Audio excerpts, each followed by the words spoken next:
playtime for the kids.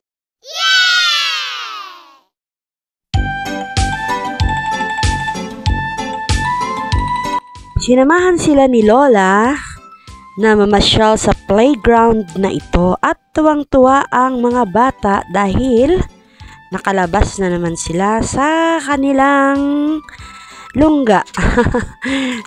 Nakalabas sila sa bahay. Ayan. Minsan-minsan lang sila kasing lumalabas ng bahay.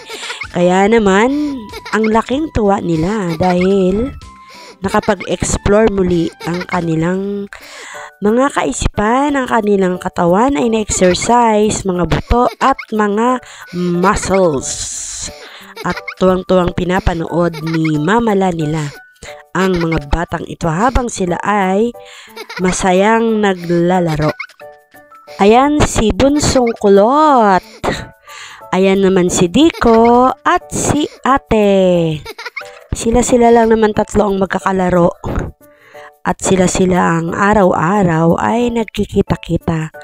Ayan, masaya silang umakyat dyan. Ano bang tawag dyan? At syempre, si Lola ay talagang nakabantay na mabuti sa kanila. At dahil sa kanilang kalikutan, ayan, umakyat sila dyan. Si Diko, ang galing-galing mag-akyat sa pole na yan. Nice!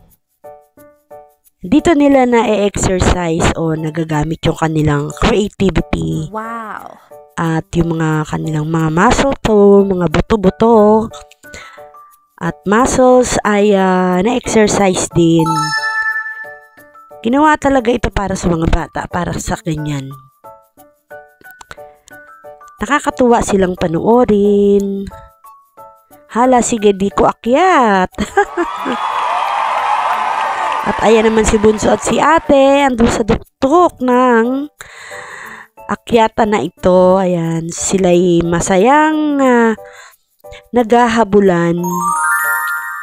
Bagamat syempre, bilang lola nila ay ako din ay ingat na ingat sa kanila at baka sila ay mahulog dyan. Pero sadyang malakas ang kanilang pagkakapit sa mga bakal na ito.